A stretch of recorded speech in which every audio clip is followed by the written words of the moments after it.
All right. Welcome back to the Kelowna Real Estate Podcast. I'm your mortgage broker host, Taylor Atkinson. And I'm your real estate agent host, Matt Glenn. What's shaking today, Taylor? Got spoiled this weekend. Happy Father's Day to you, Matt. Yes, you too. Yeah, it was good. Yeah, we just hung out, had some brunch, went on the boat, played pickleball, softball, just all the dad stuff. Yeah, it was a great weekend. You know what? Like summer's here. And I know last summer we were kind of talking about like tourism's down and businesses are suffering, but I feel like some really great entrepreneurs in our circle, one of them, Dina Steele, who runs Keys to Kelowna, just pivots so well, like looks at regulations that's, coming down provincially, federally. And it's like, hey, I may not like have the best business right now. And like Airbnb models, boom, opens up a wicked coffee shop. Wicked location. Yeah, on Lakeshore. Like if you haven't been there, check it out. Right across the street from Gyro Beach. Yeah. She is just like a top like performer, like everything she does is like incredible. So yeah, we've been there a few times now, and you'll see her walking around the blocks, checking out her places at Caban and Aqua, and then running for coffee. So yeah, shout out to Dina. Just wicked job. Awesome to see. Yeah, summer's here. We're just enjoying the local community. I think this summer is going to be a little bit more up. Right, more than last year. I think this is going to be a good summer for Kelowna. Yeah, and there's a few new businesses popping up, and some existing ones seem to be doing well, and just pivoting. So, love to see it. Yeah, I like it. Yep, me too. Yeah, this episode too was also a ton of fun to record. Yeah, I mean, I probably speak for you as well. I love speaking to developers. It's kind of like some of my favorite shows we've had. You get like pull back the curtains a little bit. So today we have on Colleen Wilson. She's the co-founder, president, CEO of Meridian Development. Started out as a lawyer, but she was also on TV for like 25 years. And it comes through on the podcast. She should be hosting this show. Yeah, honestly. Yeah, she was great. So we did have a previous podcast with the Meridian group. They're developing on Knox Mountain. So Eminence, if you haven't listened to that podcast, go back and re-listen to that one, but you can go and check out their sales center. Phase 1 is, I think, mostly sold out now. There's still a couple of units left, she said. Phase 2 is open for sales. Yeah, really cool project right on Knox. So go check it out. It is a cool project to check out, no doubt. It is built right on Knox, close to town. Beautiful building. More coming. The amenities aren't even there yet, and they're going to be nice too. So yeah, like something she said was they were building like pathways in collaboration with the city into Knox as well. Yeah, I didn't know that. That's pretty cool. Yeah, more walking trails if you're a dog person, pet friendly. Or a hike person. Yeah, or a bike. Anything Knox. This is where you want to be. Yeah, that's funny. When I was in my road bike phase, I rode my road bike up to top of Knox, right to the top, and then kind of cruised through Magic Estates at the top, and then came down Clifton, right past Eminence. And like I had a Speedo on my bike, and I hit 90K an hour coming down. Really? Yeah, that's the fastest I've ever been, and it was terrifying. Yeah, that's funny. When were you in a road bike phase? I didn't know this. I still am a bit, but not as much. A few years ago, I got a bike and ripped on it, but yeah. So I was all proud of myself for going up Knox, which is a feat in its own, and then you get to the top, and then you just rip down Clifton, and holy shit, that was it was awesome. But, so every time I drive up Clifton or go see Eminence, I always think about that. I mean, I've been biking a lot too, mostly hauling the kids to daycare and back in the trailer. Oh, what? That sounds awesome. It is. Yeah. It's a quick like 5K there, 5K back, but everyone enjoy the show and enjoy summer. Get out and support some businesses. Absolutely. And this episode, like every episode, sponsored by Century 21 Assurance Realty, best brokerage in town. We're a real estate office, residential. We do commercial real estate. We have property management. Basically, if it's real estate related, we do it. Reach out. If you are a person looking to buy or sell, commercial, lease, call it for the agent. Or if you're an agent looking to make a switch, we're the brokerage for you. Yeah, it's a great place. I love being there. It's my spot. I love telling people about it. Enjoy the show. Okay, Colleen Wilson, thanks for joining us. Pleasure to be here. So how we like to just start our show, connecting you with our listener, is just what's your perfect Friday look like? What do you do? Well, the old thank goodness it's Friday. I think we all feel that to some degree. I like to go into Friday thinking I'm going to wrap up a lot of loose ends from the week. Sometimes that happens, sometimes it doesn't. But in a perfect Friday, that's what would happen. A lot of things I knew from the beginning of the week that needed to get dealt with would feel like they were reasonably well dealt with. Not that I wouldn't be working on the weekend, but I can work with a clearer conscience, a clearer mind that those things have been dealt with. So that's feels like a good Friday to me. I still, like I said, work Saturday and Sunday, but I like to know that I cleared off my plate what I intended to get cleared off by Friday. Nice. And where are you geographically located? I'm born and raised in Saskatoon, Saskatchewan. I'm a Western Canadian prairie girl. I've been fortunate to travel a lot, and I have a home in the US as well. But that is my home. That will always be my home. And we keep our head office there. But my husband and I, our company has operations in the United States. We have American companies. We pay our American taxes and everything down there. And the extra tax we sometimes have to pay in Canada. That's a whole other conversation. But no, so we do business a lot of places, but we're really ingrained in our community there, and I love Saskatoon, and so that's still home to me. Yeah. Well, obviously you love Kelowna as well, because I love Kelowna. You're here today in the studio, and we're talking about Eminence. Well, I have a bit of a history here because I have my dad's family. A lot of them are in BC, and I have cousins here in Kelowna. So I started coming to Kelowna when I was a little girl, and I have wonderful memories of coming here. So the thought of developing here is great. My husband and I have done some commercial development here as well. So I love Kelowna, and everybody in my company, when they get a chance to come to Kelowna, it's like, I think I need to go to Kelowna, Colleen. Yeah, I need to come on this trip. So we all love it here. Yeah. So is that why you chose Kelowna as a place to develop? My late business partner loved Kelowna. I think it was one of his dream locations. He liked that in Beverly Hills. And yeah. and I mean, it is a beautiful place to come, and it's part of Canada, which makes it easy. Yeah. And we kind of have a motto, and this goes back to my husband and I, we don't really want to engage in any work in places that we don't enjoy going. Yeah. So it's probably no coincidence that the places where we develop property, whether it's here in the United States, are places that we like because we assume other people will like them too. And so that was part of the impetus for coming to Kelowna. And we thought there was a lot of potential here as well. Yeah. And we will highlight, we did record an episode with Carl, your late business partner. Awesome episode. We just loved speaking with him so much. Like the energy he had was amazing. And the way he talked about Eminence too was...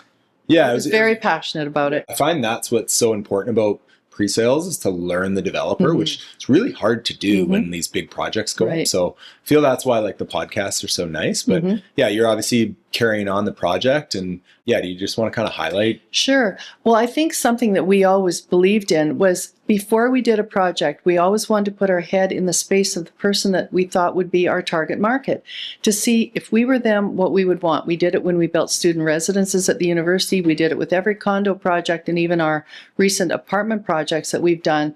We give people resort style living because we think if we were in an apartment, that's what we'd want. So we always do that. So we try to imagine who our end buyer will be, who's going to be living there, and what they want. So we become very inspired by who we're building for and also where we're building. And everything we build, we try to make it fit with that part of the community. So with Eminence, we're on the side of Knox Mountain Regional Park, beautiful area. We think is a super special location. It was not an easy project to get approved and developed because of how special the location is, because you've got that feeling that you're in, the Pacific Northwest, which being from Saskatchewan, we want to feel that when we're here, right? The feeling of the mountains and the trails and that lifestyle. But we want to be close to the vibrancy of downtown, and we're like a 6-minute drive from Eminence to downtown. So we get the best of both worlds. So we also wanted to be cognizant, though, of something that would blend with the architecture of the mountains and would look good there rather than maybe just something that was a box. Yeah. Like when I envision Knox, I'm thinking hiking trails, dogs. You've got it. We're always pet friendly. Yeah. So every building has a beautiful view terrace on the top of the building that all of the residents of that building can use and enjoy. Part of phase 3, there will be a clubhouse built with a pool, a fitness center, some kind of facilities for outdoor dining and indoor self-serve bar area, beautiful pool and spa. So it's going to have that resort feel. And we've developed that concept. Initially, we tread into that with our apartment buildings where we have resort style living, and people really like it. We're, of course, taking it up a notch with condominiums where there's pride of ownership. So that comes with phase 3. So we're just completing phase 1 now, but even each building has this beautiful terrace, and the views from that terrace are breathtaking. So I can already picture it. I can hardly wait to get a unit there so I don't have to stay in the hotel. I'll have a home at Eminence when I come out, and sitting up on the terrace with friends and neighbors and enjoying a glass of Okanagan wine. Yeah. I'm going to try some of those wines or a cup of coffee. You know, I'm a chai tea latte drinker up on the terrace because the views are spectacular. And when Carl and I first walked on that property, we went, wow, like, you know, we were kind of trying to envision climbing up, and I had high heels on, up the side of the mountain a little bit to see what it would be like. We were like, we're going to have views from here out over the valley and to the mountains around. And from the back, you know, literally the mountain is in your backyard. So the hiking trails are there.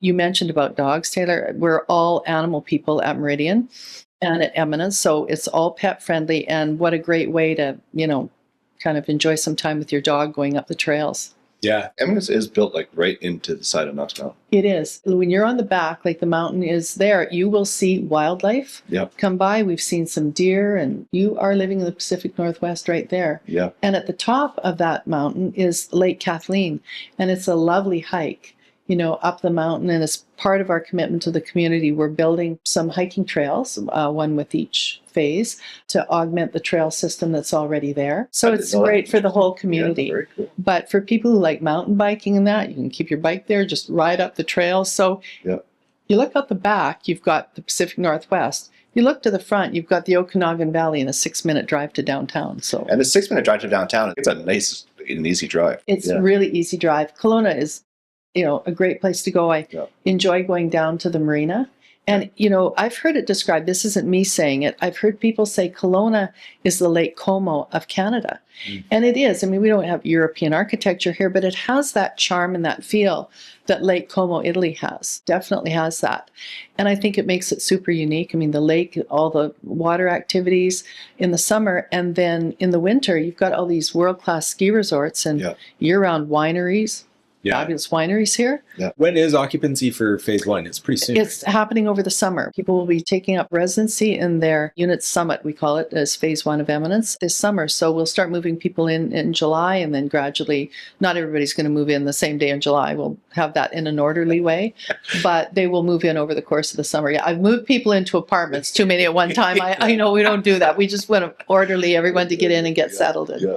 I imagine as a developer, this has to be like, I mean, outside acquiring the land and kind of getting the vision for it, this has to be the most exciting part, like seeing it come together. It is. And, you know, it's so rewarding even years later when you find a great fit for people, because I was just in the store recently in Saskatoon. A lady came up to me, introduced herself, and she said, "You won't remember me." I thought, oh, you know, because I told you I worked a long time in TV, and I thought, did I meet her somewhere along the line in TV? She said, "No, I was one of your buyers in the first condo project that you and your partner did in Saskatoon years ago." And she said, "I just wanted to tell you how I just love living there." And she sold her unit at one point. Somebody talked her into buying something else. So unhappy, she got rid of that and bought back into this place she'd originally been. And she said, "You know, I just wanted to tell you, it changed my life. It was wonderful." Another girlfriend of mine bought into our luxury condo in Saskatoon. She said, moving there actually changed her life. And so that's what we want. We want to enhance people's lifestyle. We don't just build buildings. We create the envelope for you to have a terrific lifestyle. We're a lifestyle company, really. Nice. Yeah. That's pretty cool. Yeah, we build your lifestyle for you.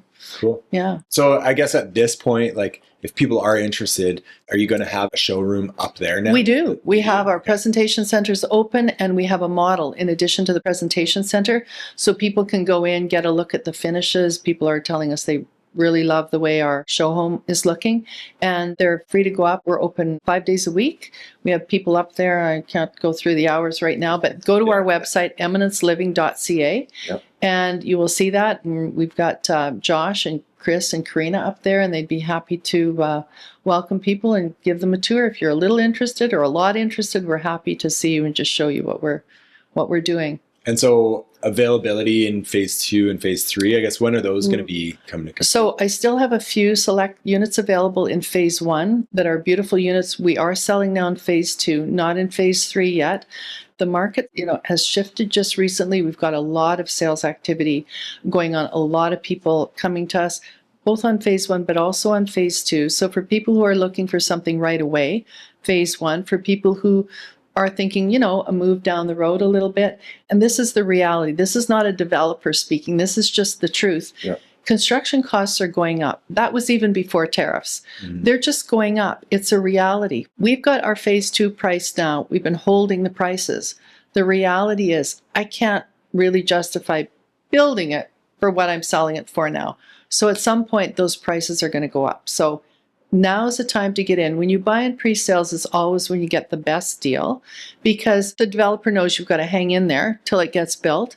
And so you're getting the advantage not only of pricing, but you also get the advantage that you can semi-customize at Eminence at that time. Once the units are built and done, you can walk in and see it, but it is what it is.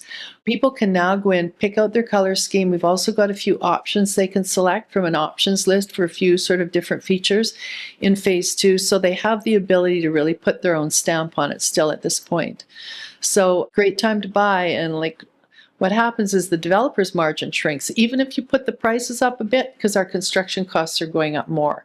Mm-hmm. So great time for people to buy in phase 2 now. We can feel people getting more excited again. Have you had like first-time homebuyers reach out since the GST rebate? Or we've had some questions asked about it. A lot of people seem a little confused as to how it works. Yes. Our sales team can certainly walk people through that. I think some people were hoping it applied to every new home, but it's for first-time home buyers. Yes, we've talked about that on the podcast too. I think people would have loved it if it had been, more broadly extended. I think developers would have loved it, especially because we love BC, but the environment for building condominiums in BC is not conducive to encouraging developers to build here.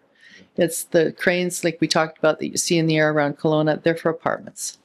I think we're going to feel this because, like, Eminence is being built. There's a couple other condo buildings that are in construction, nearing completion, but there's, like, no new ones coming. That's right. People, they've been kind of sitting and waiting, and some people want a single-family home. Some people want a rental apartment for their main home.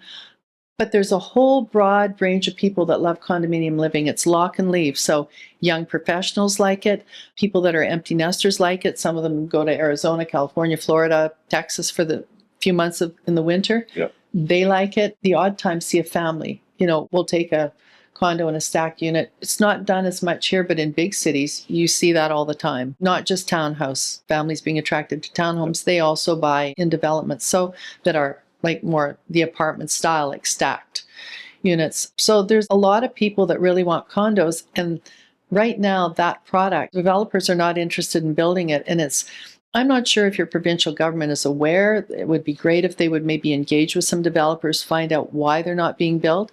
They say they want more housing built. Then you've got to make sure you're covering all the bases, not just single family homes and not just apartments. There's going to be a lot of apartments here in Kelowna, but not everybody wants to live in an apartment. Yeah, I mean, maybe you want to touch on this a little bit. Like, as a developer and the few that we've spoken to, it seems like BC is really putting handcuffs on you guys. Like, financially, is it really worth it? It seems almost more of a passion project to be like, hey, we love to be in Kelowna and build something, but like, does it make sense anymore to build here? It doesn't. It's going to create a void in the market where there is no product like that.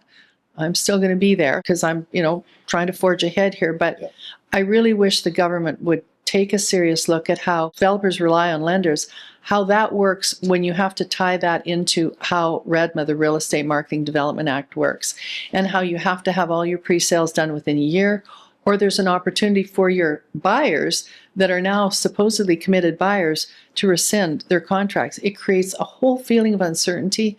It's not realistic to think that's going to happen in a year. And while it's great to have offer buyer protections, I don't know that in the end that's helping buyers have certainty either, because a developer may just decide, you know what, this isn't making sense, I'm not going to do it. Yeah. And that's what a lot of developers have done, and they've put other projects, condo projects, on hold. Some of them have abandoned them altogether. But like I said, we're there, and we're committed to seeing this done. And so I think at a certain point, people are going to go, oh my goodness, we want a condo. And there's not a lot of selection. But I think the government really needs to jump on that and have a look. And, sometimes when people are working in government, they're busy. There's maybe a bit of a disconnect between them and what's really going on. I think it would be really worthwhile for your premier, his key ministers, to sit down and talk to developers who are investing time and money and want to be a part of the British Columbia communities. And for us here in Kelowna, they're not making it conducive to us. We recently had the First Ministers Conference was held in Saskatoon, and I was really hoping that your premier would be there, because I was invited to some events where some of those people were there. There were connections. I was hoping to be able to have a few minutes to speak to him. And because again, sometimes you need to enlighten them. You need to make them understand from your point of view. This is not about being a greedy developer who wants all these things. It's the reality of the way it is. The environment here is not great for people who want to develop condos. Yeah. Can you maybe walk us through the pre-sale process then? So you guys, obviously you come up with your design, you acquire the land, you propose it to the city, and then you have to release it in phases. And so you have to meet a certain threshold of pre-sale within that 1 year for phase one, and then the same for phase two. That's right. Or people get an opportunity to walk on the deal, but lenders are not prepared to say, well, you don't have enough pre-sales, but we'll waive it and we'll say that you have your financing confirmed, because you need to have your financing confirmed. And as with all lenders, they're looking for a certain pre-sale commitment. Mm-hmm. And you think you've got a certain number, and then all of a sudden, if you fall short by a few, that date comes up, and now it creates all this uncertainty. And by the time a developer gets to that point, the amount of money you've got committed in the land value, the cost of getting it to development stage, getting all your architectural drawings done, and then taking out the building permit, which triggers the development cost charges, the DCCs, it's like a tax. Very expensive here in Kelowna. More expensive than I think any place, including places in the US, that we've encountered. So there's that huge charge on top of it all. So you've got all of that money in, and maybe even quite a few buyers that want to buy, but you're left in this limbo of uncertainty because of the way the government regulations interact with what lenders require to make it possible to build these. Yeah. What would be easier solutions for that? Would it be like extending that year rescission period from a year to 2 years, or that would help? Like be a big help. Delaying DCC fees until like project completion?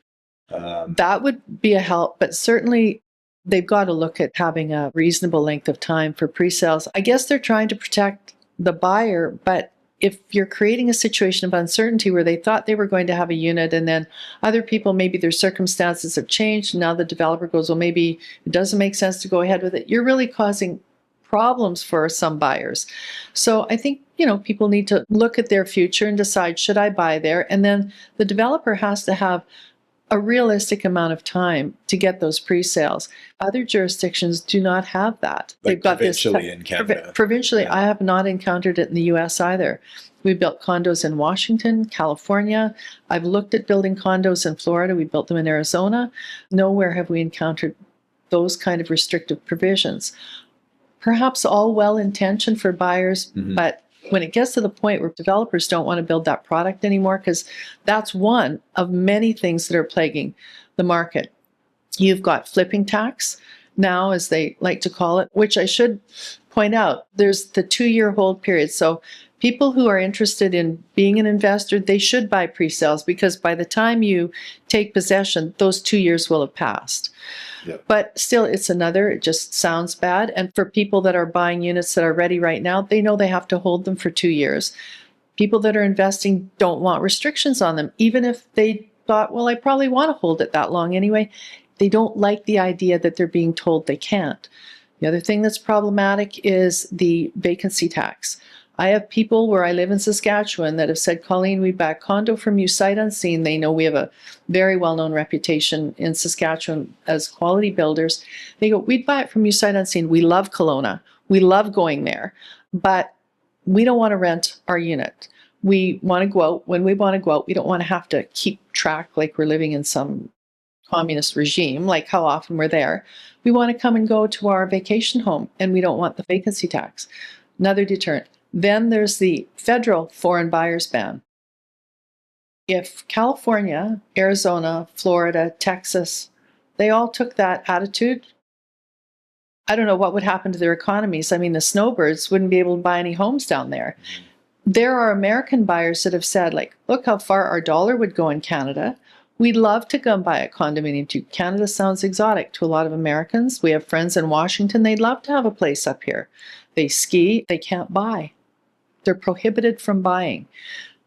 One more layer. So you start loading all these layers on, and it's like, why? I feel like these layers come on when the market's hot, and we were in it was hot for a long time. But then when the market cools, it's just like a massive weight to try and get the industry out of this. I know. And yet I'm sure that the Premier wants the best for the province, but I think they need to engage with developers to really hear their side of the story and understand that they're making it so it's not conducive to build condos in British Columbia. There's still people trying to do it, but it's tougher in some areas than others. Kelowna is not a huge market, so it's not like, we'll build it and they will come. You've got to be a little more strategic as a developer, and when you're encountering all those hurdles, most of which were not in place when we started building Eminence. When we started this podcast, almost every week, so there's a new law for us to. I know. I'll tell you, even some of the realtors, I don't think clearly understand the way some of the laws work, like who is actually a foreign buyer. And then they have language in the forms that is difficult. Like you have to declare that you're not non-Canadian. Like it's kind of a double negative. Yeah. But you have to think about it for a minute and decide. And I think that it's confusing to people. And I'm a believer very much in a more open market. I'm a free enterprise type person. I think people should make their own decisions about such things. Honestly, so right now we're in a bit of a spat with the U.S. and there's a major chance. A bit of a spat. Yeah, I don't know if you've heard, but I've been thinking about this a lot, obviously, as everyone else. But there's an opportunity for a major brain drain from the U.S. to Canada, and we just have this stupid foreign buyers ban that says, "Come here, but you have to rent in one of our billion buildings." You can't buy a home. You can't buy a vacation home here. It's crazy. And I mean, this spat, trade war, whatever they want to call it, we live in the longest undefended border in the world, next to the United States.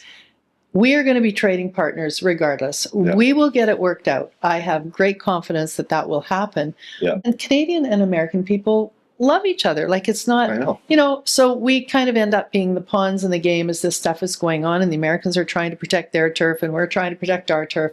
But in the end, we all know the reality is we have to work it out. I think it's great if Canada expands, to other markets and finds other markets. That's always a healthy thing to do in any business. Yeah. But we are going to end up trading with the U.S. That's all there is to it. We live too close to one another, and we're so similar in so many ways. So we will get it worked out. But why would we want to put prohibitions up? I hear people say, "Oh, we don't feel welcome in the U.S. anymore." Not true. I feel completely welcome in the U.S., and I'm happy for any of our U.S. friends to come to Canada at any time. So there's just, again, there's narratives created about it that serve certain purposes, and that's just not reality. Yeah, we were in Mexico over the winter and actually had Americans apologizing for tariffs. "Oh, we're so sorry this is happening. It's not your fault." Yeah. I don't want to support the government. I'm definitely not known to be applauding their efforts, but I do think some of these policies have good intentions. They have good intentions. And media wise, they're great for the media. But if everyone just had their head in the sand and was not hearing about these policies, the market would be fine. It would be. I know, but they scare people. That's all they do. I know.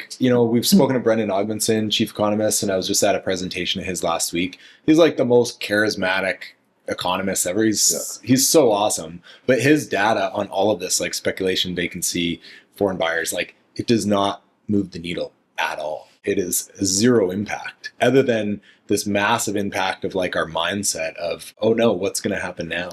I know, but we've seen the media do that before, and I say it with fondness because I've worked in media for many years. They have a lot of power, and they have to be careful how they use it. And sometimes things are not represented exactly as they should be. Even the whole narrative about it being a trade war, I think that was not an appropriate narrative. The American government did what they thought was right for the United States. Maybe they were just sending a wake-up call. If I were in charge, I would have reacted in a completely different way than they did. That's me. I think I would have been more successful reacting in a different way. It will work itself out. There's no point in making bad friends over it. Actually, as a developer, the thing that hurt us the most was when our country put retaliatory tariffs on. That's when people really started to feel it. We were finishing a hotel in BC, and we were doing business with some American suppliers. It cost us, I don't even want to tell you how much more, because of the tariffs our government applied for us bringing in American product. Yeah, kind of on that note, this is something that it's always interesting to me, but let's say somewhere in the prairies compared to somewhere in BC, cost per square foot or what for the finished product. Why is it, I don't want to say more affordable, but just more cost effective elsewhere? BC seems so expensive to do cost of business. Is it land acquisition or labor or what Well, is it? Your land is more expensive here. Your DCCs for a developer, people in retail businesses have a different set of rules, but for developers, those DCCs are brutal. Timelines are pretty slow here. It's not as easy to develop in BC as it is in a lot of other jurisdictions. What about codes? Codes? Yeah. Well, the codes are getting, I think, more restrictive all the time. Even in Saskatoon, our city council has seen fit to take us to tier 2 for sustainability for new homes. Other cities are not doing that. I don't think they understand. It's just shifting more costs to homeowners. You've got to be careful when you're trying to do all these sustainability things. Everybody's all in favor of it until it affects them. Yeah. So in the end, if you have to tell buyers that this is going to cost you more, that's just one more deterrent, right? And then they kind of blame the developer for it. Why is this costing that much? Because there's code issues or environmental compliance or sustainability compliance issues that are costing us more to build it. Like on Taylor's point, you see a house like in Texas. I honestly don't know. You're reading my mind. Like I don't know about Saskatchewan's but so but Texas, you see like this mansion. Like forget how much acres it's on, but it's like a 6-bedroom, just massive beautiful house, and it's like $600,000. I know. I saw that a lot in North Carolina. It was crazy. Yeah. I went there and I looked in their home magazine, and these beautiful homes for sale for like a fraction of what we pay in Canada. Why? Part of it is labor. Part of it, I think the labor is less down there. The taxes are not as bad in a lot of places in the U.S. California's another tough one to build in. California and BC have a lot in common. Majority of people get their way, but the reality is when you look on the map, they represent just a very slender sector of that province or state, but they're the vocal ones that seem to get their way, and they're the ones that have all the votes in their regions. But they both created environments that are very difficult to do business in. Both California and British Columbia have a lot in common in that they are so beautiful. They should have everything going for them in the world, and they don't because of laws messing things up. Regulation. Yeah. It's funny, like I do have some clients that bring up the same point we're talking about. It's like, well, why would the market not equal out? Like, why should BC not come down in home price? And I think it's kind of a compounding issue, right? Because if it is cost of labor, that cost of labor, they have to live here. And it's expensive to live here. It's expensive to buy that home that they're building. Mm-hmm. So like we have to pay them to be able to afford to live here. So I don't see it ever coming down, like the costs to build. Right. No, I don't think so. It's also like, you're comparing California and Kelowna and these beautiful, and Lake Como, like, they're expensive places because they're just beautiful to live. They are, but if I'm running the province, I'm going to want to encourage, development in the province. And I think, there's some people here too that are maybe not so interested in having it developed, but it will get developed. I mean, it's progress. It's what happens, right? And you do want to develop in a responsible and sustainable way, but again, there's a balance. So when code and regulatory requirements start imposing a ton of costs, it ends up shifting to the buyer in the end and puts housing out of reach. So the dream of owning a home becomes more difficult. For people. But it's well insulated. Yeah, it's well insulated. That's right. It's well insulated. Cold. Yeah. Cold. Yeah. Yeah, no, I agree totally. And when we're talking about affordability is like the name of the game, it seems the last few years. And then you just look at the code, it's just adding more and more and more. I know. It's like they're talking out of both sides. I know. Do they realize they're doing that? Or maybe we just need to sit down and have a face-to-face conversation with stakeholders and government people making the rules so that they understand how, in the end, it's affecting the buyer and not allowing them to buy. It's going to get worse. That's why I say now is a great time to actually buy before everybody realizes this shift is going to happen.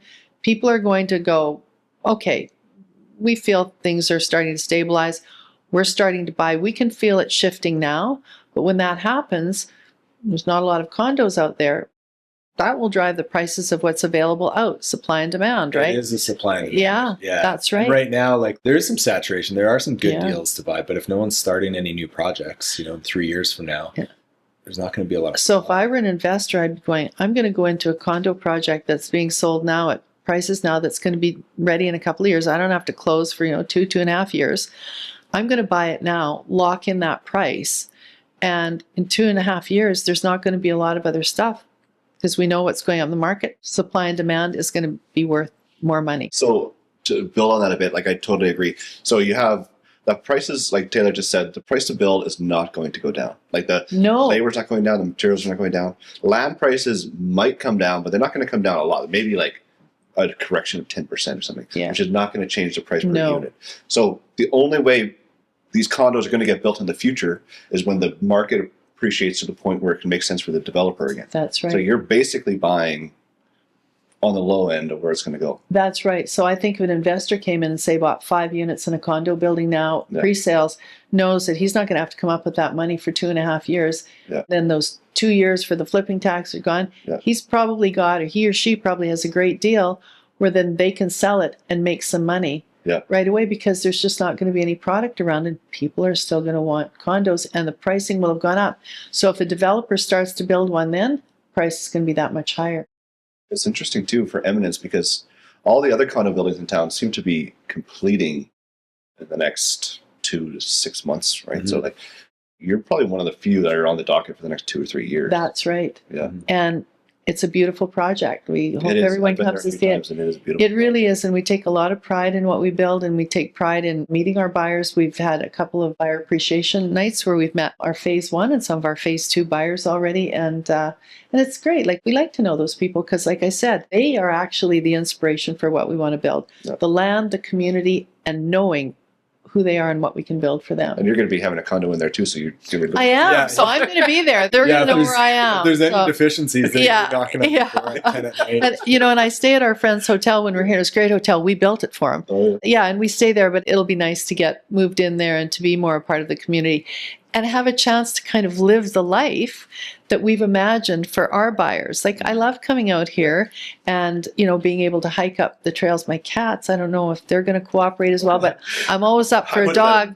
I would say to my husband, your son, Bo, wants a dog. That's one of our cats. He loves dogs. So I'm like, I need to get a little dog, and big dog, little dog, any dog at all will do, and spend some time on the trails, either that or teach Finn and Bo to lead better. What a cool situation with being a developer in a hotel. You get to stay in all these places that you built over the years. Oh, yeah. That's like, it was cool. Crazy. The other night I stayed, last weekend I was out in Chilliwack for our new hotel. I was the first person to sleep in the hotel. My husband was in the room already sawing a log.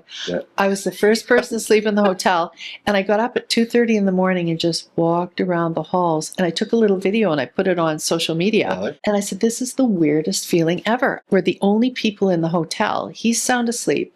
I'm roaming the hallways at 2 o'clock. It didn't feel at all like The Shining. Just so you know, it felt really good. But I actually locked the gate on the construction site that night myself and locked the front door of the hotel.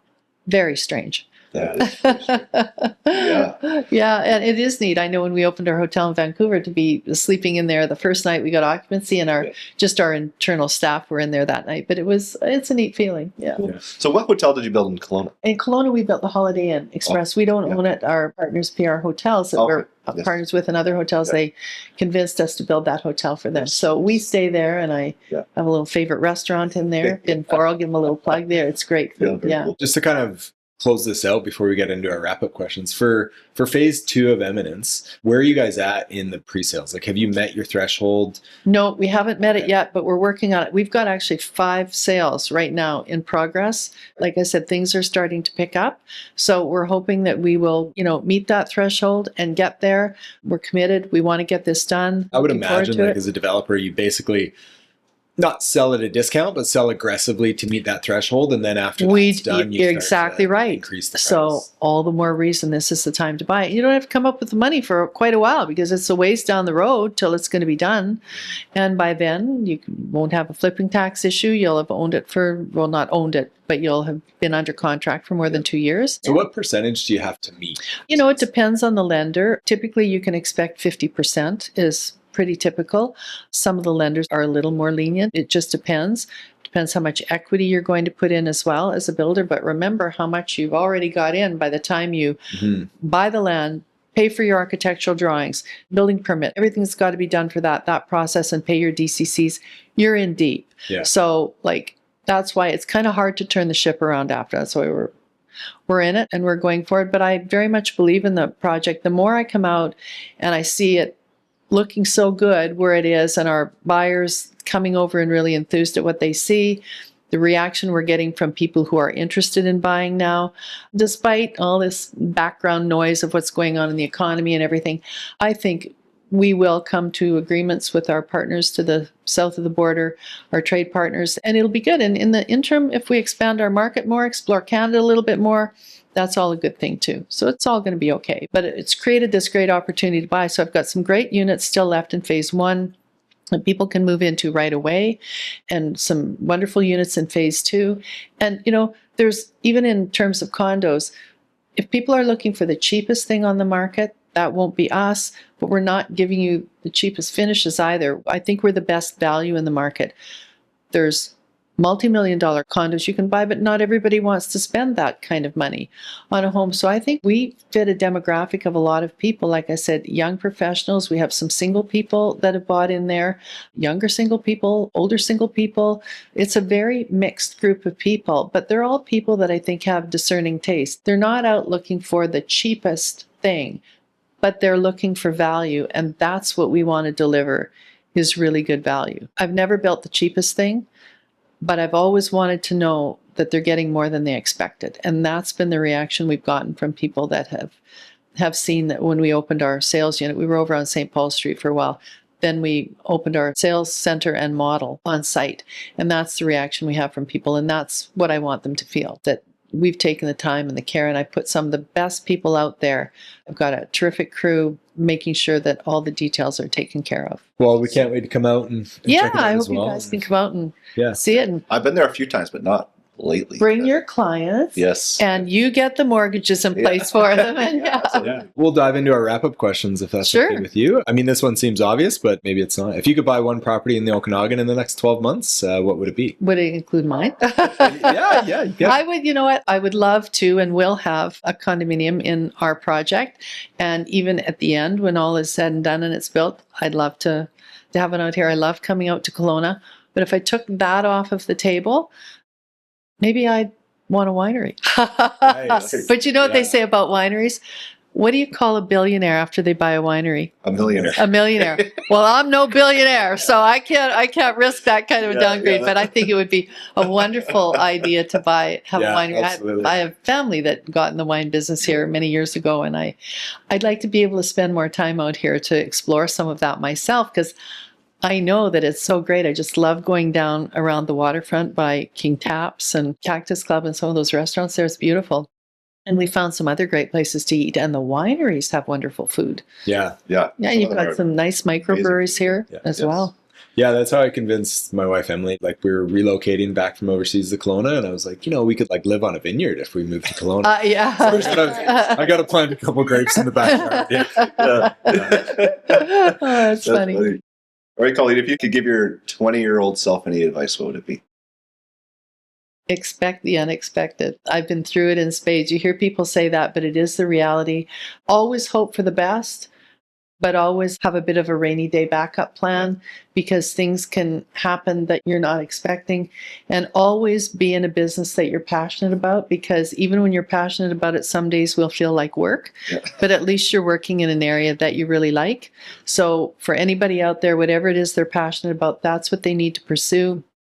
And then they need to figure out how to make their passion into their business. BMO has asked me to speak at their Celebrating Women event for women in business. And I said, well, what do you want me to talk about? Just talk about your career, they said, and what inspires you. And the truth is, I've taken all the things I enjoyed in life and turned it into business somehow. Like, I love design. I love building things. Even when I was a little girl, I loved looking at architecture. But I also loved animals, so all our buildings are pet friendly. And I've combined a lot of things that I like to do the things that I enjoy. I've had young people come to me and say, I want to be an entrepreneur. How do I do that? Well, the first thing is, what are you passionate about? You don't just become an entrepreneur to sell widgets. You got to want to sell those widgets. You have to have a passion. Like, we never sell a condo that I would not live in myself. I don't build an apartment to rent to somebody that I would not live in myself. I can't do that. It's just something I can't do. I don't build boxes. My partner and I didn't. My husband and I don't, because I wouldn't be inspired living in a box.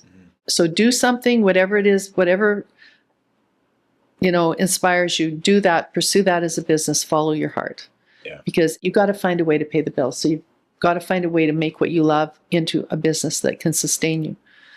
Good answer. That is a good answer. What's your favorite charity, or how do you give back? Well, I probably alluded to it. I do a lot for animals. My girlfriend and I ran an event pre-COVID for 15 years called Pets in the Park.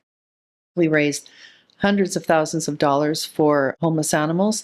I like to do a lot of work with that. My husband and I contribute to medical matters where someone in our family has been touched by something that matters to me. And I enjoy the arts as well. So we've done things to support the arts, but I have to say, children and animals are probably my weakness. Yeah. My husband likes a lot of things related to kids' sport. There's no kid that ever calls him that needs some help with something that he says no to. I probably shouldn't say that publicly, but he does, But we're people that kind of like to see more tangibly what our efforts have done, even with the animals. I love it when people come back and tell me stories of how something that we did or gave to them helped them with their animals. Even all my years, 25 years in television, while I was doing this at the same time, people still come up to me on the street and say, Colleen, remember how you did your segment to adopt animals for the rescue organization? I adopted that dog from you years ago, or that cat, and that changed my life. And it was the best thing that happened to me. I love those stories. Awesome. Yeah. That is awesome. So Eminence is pet friendly, of course. Yeah. No, that's great. All right. How can Taylor or I or a listener get back to you? How can we help you? Well, we'd love for all of you two guys included, to come out to our sales center and see our show home at Eminence. Please come out. It doesn't mean you have to buy something. Just please come out and see it. Maybe you know someone who would like to buy there. We want to be part of your community. Go to our website, eminenceliving.ca. Our sales center is open 5 days a week. Spread the word. Come see us. If you see me on the street, stop me. People who knew me from TV often do. So just come up and introduce yourself. I'm always happy to talk to people, and watch social media. We're going to share some social media. You guys are way younger than me, so this social media thing is still something I need people to help me to understand, but I do know that it works. Don't worry, we're not good at social media. You have people who do that, right? You have Nikki and I have Nikki. Yeah. We have different Nikkis, but both Nikki. Yeah. Awesome. Well, thank you so much for coming on today. And, well, it's been a pleasure. Yeah. Enjoy your stay out here until your condo's finished. We always look forward to our trips out to Kelowna, and they will be more frequent going forward. And then I'll be out there with all of our buyers as well. Awesome. Yeah. Okay. Thank you very much. Thanks so much.